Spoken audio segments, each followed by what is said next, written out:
I've been using the 2014 Moto X for a few weeks now, and I've been enjoying my time with it, but as usual, there are definitely flaws with this phone, and that's what this video is. These are 9 reasons you should not buy the 2014 Moto X.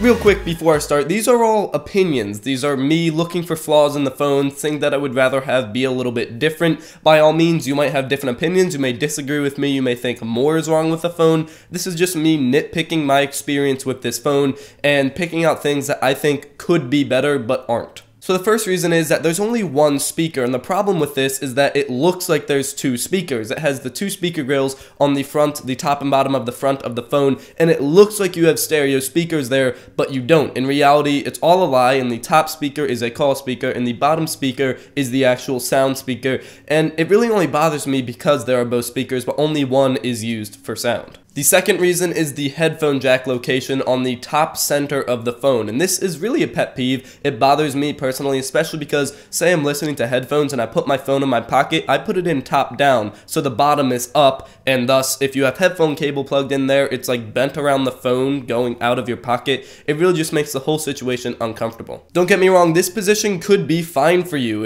especially it's actually pretty useful when you're texting and you have headphones plugged in. Since it's coming out of the top of the phone, there's nothing getting in the way of you typing on the phone, so it's pretty useful, but in basically every other position, all it does is get in the way. The third reason is that at the very lowest brightness, the display has a purple tint. Now, the very lowest brightness is seriously low. Like, there's the normal range, and then there's the very lowest, which is like weirdly dim. In normal lit conditions, you can't even see the screen, but like before you're going to bed or in a completely dark room, it's a really good brightness to use because it doesn't hurt your eyes, but at that brightness, it becomes purplish, just not color accurate, and it's annoying because you put it at that brightness and it's useful and everything, but you're not getting accurate colors, you're not getting the awesome saturation that you have with the AMOLED display. It just kind of ruins it a little bit because it has a purplish tint, but it is phone to phone. I looked it up online, not everybody has this problem. My phone did have this problem at the lowest brightness, but not every phone has this problem, so you may not even have this. The fourth reason is that the camera app is not the easiest to use, and this is definitely still a personal thing because this is a user experience type of thing. The stock camera app on the Moto X is not my favorite to use. Of course, you can download other ones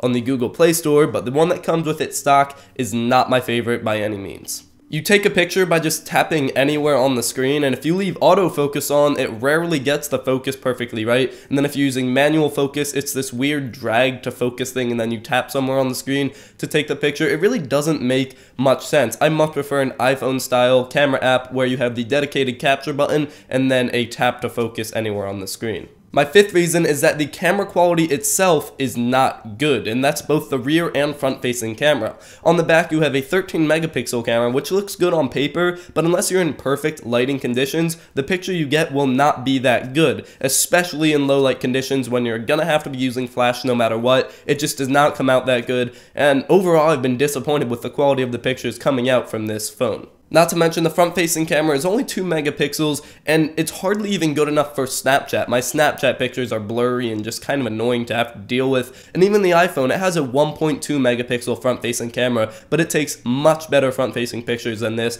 I guess it's just the image processing. I don't know too much technical, like what is going on with the image processing, but for 2 megapixels, it really just does not look that good. My sixth reason is that the battery life is subpar. On the inside is a non-removable 2300 milliamp hour battery, and I'll get into the non-removable part later, but 2300 milliamp hours would have been okay about a year ago. Now it's pretty low, and yes, it gets me through a day with moderate use. I end up with 10-15%, but if I use some of the extra features like Bluetooth GPS or the wave your hand over the phone to wake it up and show you a notification thing, then it won't even last a day and it will die before the end of the day. So the fact that I have to conserve my use with my phone to make it last a whole day I don't like that.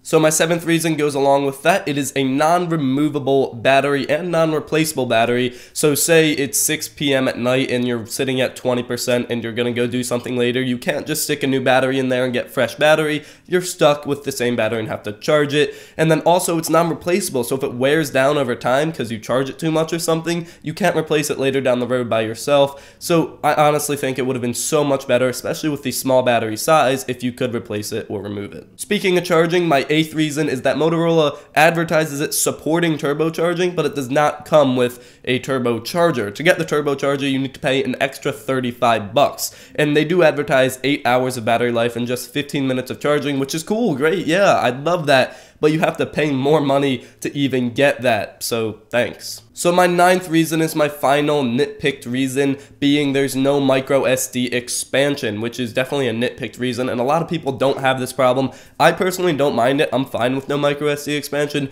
but a lot of people do appreciate having that. It comes in 16 and 32 gigabyte and 64 gigabyte models, but if you need more than that, or you need more than the model you get, you can't expand it with MicroSD, so you're out of luck. Okay, so those are all the problems I found with the 2014 Moto X using it over the last couple of weeks, and of course there are pros as well, and I may or may not do a video on the pros or reasons you should buy one depending on how this video is received, but I will do a review on this in the upcoming weeks, so definitely look forward to that. Subscribe if you want to see more content. Thank you so much for watching, and as always, stay classy.